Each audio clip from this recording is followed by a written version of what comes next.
여러분, 혹시 인과응보라는 말을 믿으십니까? 하늘의 그물은 성겨 보여도 빠뜨리는 것이 없다고들 하지요. 여기 조선 땅 평안도 남부러울 것 없는 만석군. 집안에서 태어나 오로지 제 욕심과 심술로 세상을 살아가던 한 사내가 있었습니다. 그가 단 한 번의 조롱 섞인 악행으로 인해 어떤 끔찍한 대가를 치르게 되었는지 지금도 그 고을 노인들이 손자들에게 나직이 들려준다는 그 기이한 이야기를 시작해 보겠습니다. 지금으로부터 수백 년 전 평안도 북쪽 끝자락에 위치한 어느 고요한 고을. 이곳에는 대대로 기름진 땅을 일구어 만석군이라 불리던 김씨 집안이 있었습니다. 집안의 어른들은 본래 덕망이 높아 흉년이 들면 곳간을 열어 백성을 구제하던 이들이었으나 하늘도 무심하시지 그 집안의 대를 이은 외아들 광식만은 부모의 그림자조차 닮지 않았습니다. 부모가 일찍이 급병으로 세상을 떠나자 20살 남짓한 나이에 산더미 같은 재산을 물려받은 광식은 그날로 곱비 풀린 악기가 되었습니다. 광식의 하루는 소장농들의 눈물로 시작되었습니다.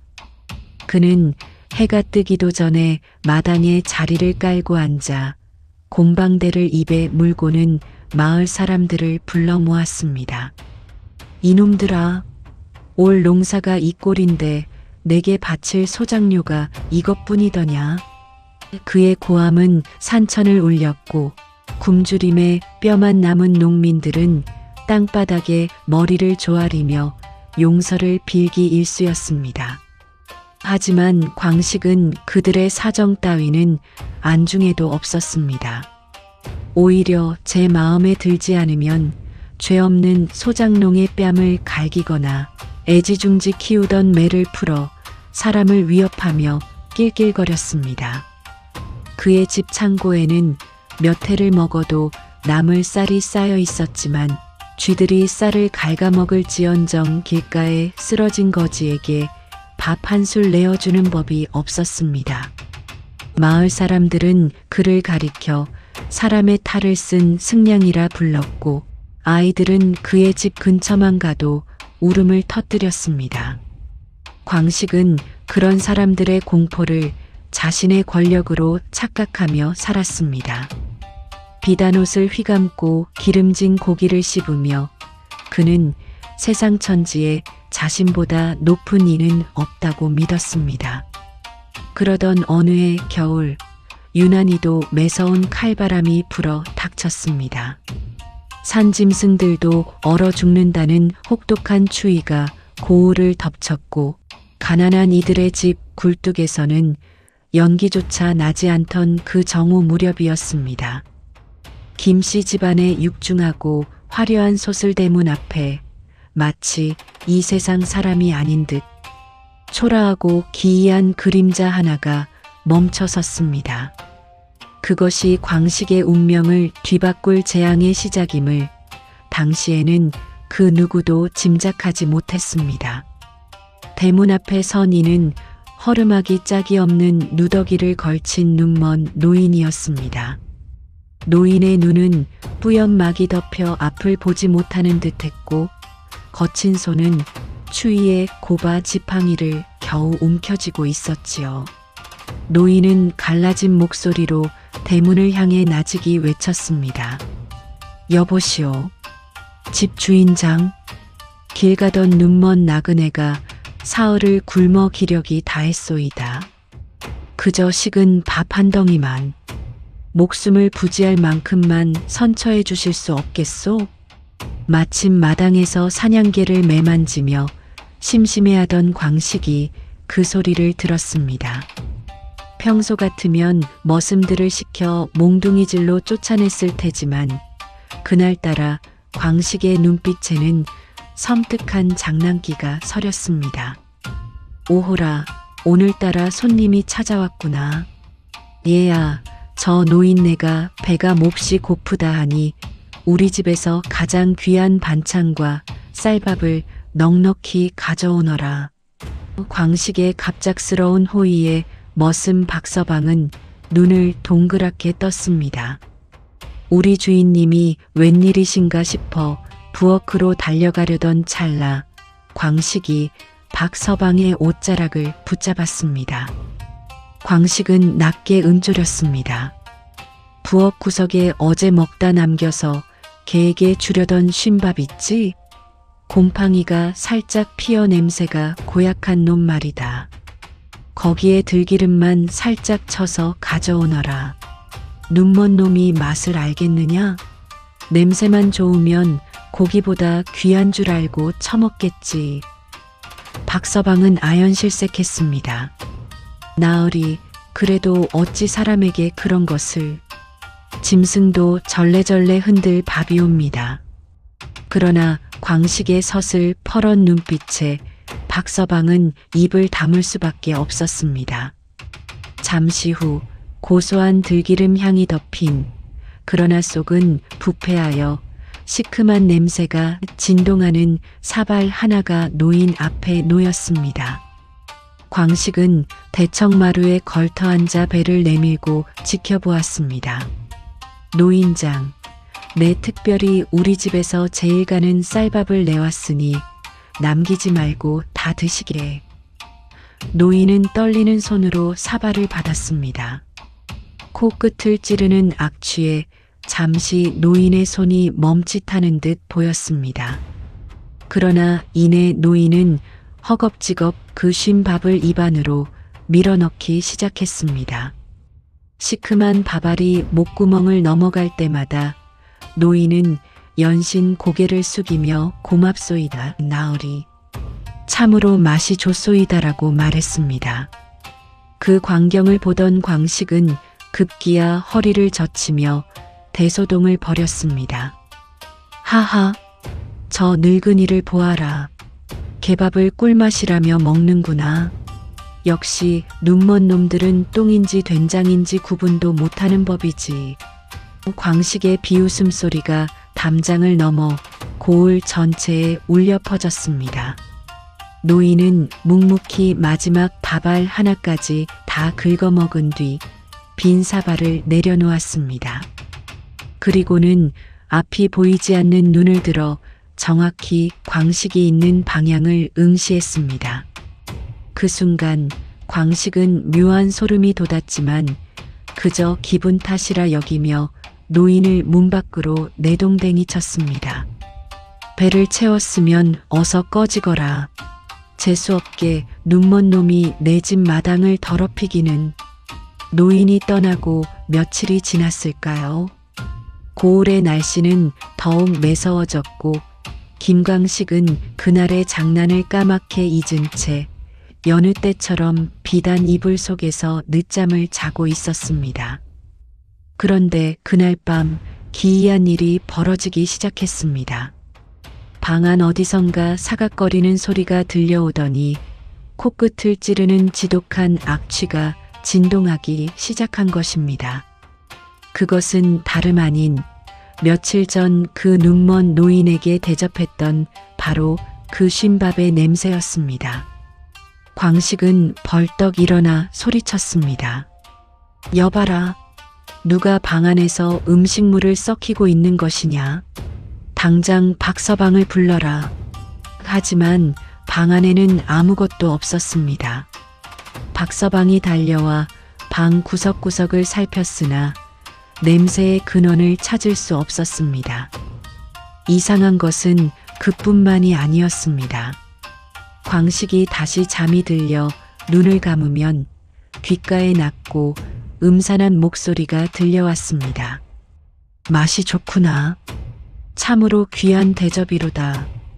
그것은 분명 그날 만났던 눈먼 노인의 목소리였습니다. 광식은 식은땀을 흘리며 이불을 뒤집어 썼습니다. 하지만 냄새는 점점 더 진해져 이제는 숨을 쉬기조차 힘들 정도가 되었습니다. 화려한 병풍 너머로 노인의 지팡이 끄는 소리가 드르륵 드르륵 들려오는 것만 같아 광식은 밤새 한숨도 자지 못한 채 사르르 떨고 있었습니다. 아침이 밝아 밥상을 마주했으나 광식은 비명을 지르며 밥상을 걷어찼습니다. 갓 지은 하얀 쌀밥에서 검은 곰팡이가 피어오르고 구더기가 기어다니는 환각이 보였기 때문입니다. 고을 최고의 만석군이 이제는 제 밥 한 그릇도 제대로 마주하지 못하는 처지가 된 것입니다. 괴이한 일은 여기서 멈추지 않았습니다. 광식의 집안에 닥친 재앙은 이제 그의 몸과 재산을 갉아먹기 시작했습니다. 그토록 가득 차 있던 창고의 쌀들은 하룻밤 사이에 모두 검게 변해 썩어버렸고 금괴에 가득하던 엽전들은 만져보면 차가운 돌덩이로 변해 있었습니다. 광식은 미친 듯이 소리를 지르며 재물을 확인했지만 소용없었습니다. 이건 꿈이다. 누군가 내 재산을 훔쳐간 것이 분명해. 그는 머슴들을 의심하며 매질을 퍼부었으나 이미 박서방을 비롯한 일꾼들은 공포에 질려 야반도주를 한 뒤였습니다. 더욱 처참한 것은 광식의 몸이었습니다.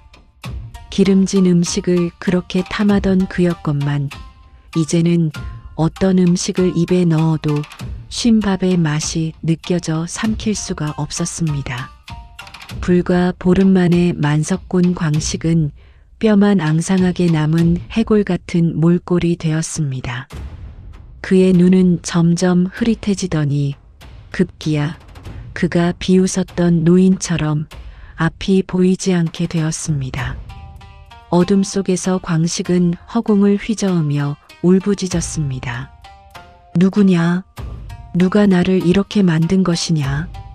그때 텅 빈 마당에서 누군가의 발자국 소리가 들려왔습니다. 앞이 보이지 않는 광식의 귀에는 그 소리가 천둥 소리처럼 크게 들렸지요. 똑똑똑 규칙적인 지팡이 소리가 다가오더니 광식이 앉아있는 대청마루 아래에서 멈췄습니다. 광식은 본능적으로 깨달았습니다. 그 노인이 돌아왔음을요. 그는 기어가듯 마루 끝으로 가 머리를 조아렸습니다. 영감님, 제가 잘못했습니다. 제발 목숨만 살려주십시오. 제 모든 재산을 드리겠습니다.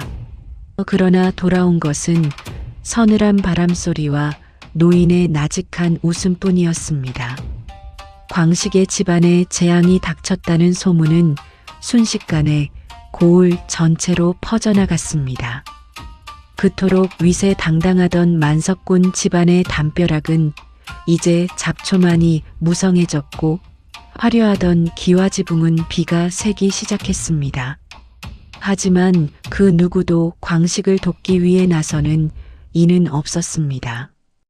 오히려 마을 사람들은 하늘이 드디어 벌을 내리셨다며 고소해했습니다. 광식은 보이지 않는 눈으로 더듬거리며 대문 밖을 나섰습니다. 누구 없느냐? 나다. 이 고을의 김광식이다. 나를 좀 도와라. 그는 길가에 주저앉아 지나가는 사람들의 바짓가랑이를 붙잡았습니다. 예전 같으면 그의 그림자만 봐도 머리를 조아렸을 소장농들이었지요. 하지만 이제 그들은 광식의 손을 차갑게 뿌리쳤습니다. 나으리 저희에게 뺏어간 쌀로 기생집에서 술을 드실 때는 언제고 이제 와서 도움을 청하십니까? 한 노인은 광식의 앞에 침을 뱉으며 말했습니다.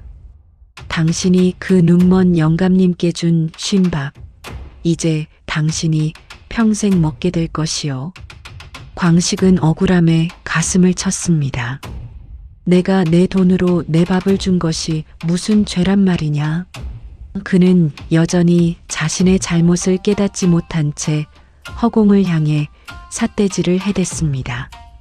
하지만 그가 소리를 지를수록 입안에서는 썩은 밥 냄새가 진동했고 갈증을 느껴 물을 마셔도 그 물조차 쉰내 나는 구정물처럼 느껴졌습니다. 그는 이제 명예도 재산도 건강도 모두 잃은 채 고을의 천덕꾸러기가 되어 길바닥을 헤매는 신세가 되었습니다. 어느덧 눈보라가 다시 몰아치는 깊은 밤이 되었습니다. 광식은 본능적으로 자신의 옛집으로 기어들어갔습니다. 주인 없는 저택은 이미 폐허가 되어 스산한 기운만이 감돌았습니다.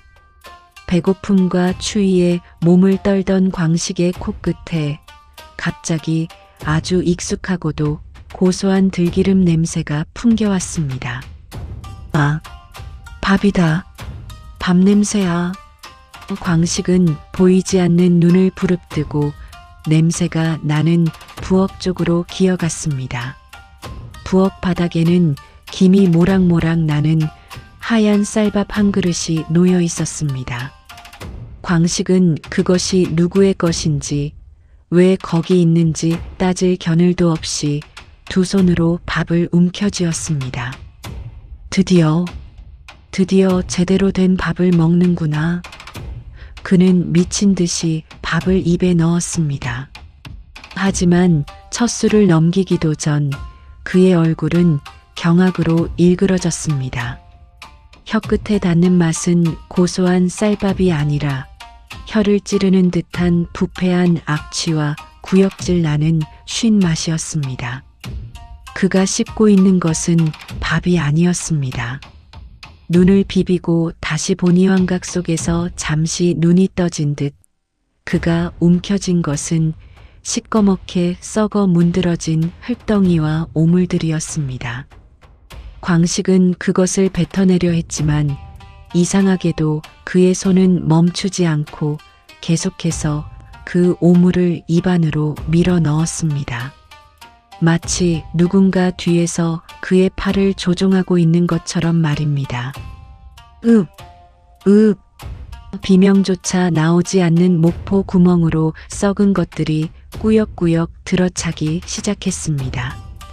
이튿날 아침 고을 사람들이 폐허가 된 김광식의 저택 근처를 지나다 비릿하고도 시큼한 냄새에 코를 찔렀습니다.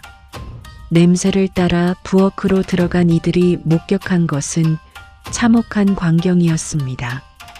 한때는 고을을 호령하던 만석군, 광식이 온몸을 비틀고 눈을 부릅뜬 채 싸늘한 주검으로 발견된 것입니다.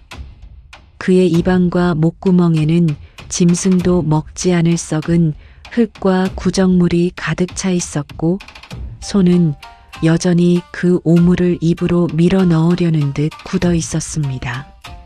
사람들은 경악을 금치 못했습니다. 이게 무슨 병고란 말인가? 마치 제 손으로 썩은 밥을 먹은 것 같지 않은가? 그 순간 누군가 야반도주했던 머슴 박서방의 이야기를 떠올렸습니다. 광식이 눈먼 노인에게 쉰 개밥을 주며 비웃었던 그날의 일을 말입니다. 고을 사람들은 침묵 속에 고개를 끄덕였습니다. 그것은 분명 하늘이 내린 처벌, 인과응보였습니다.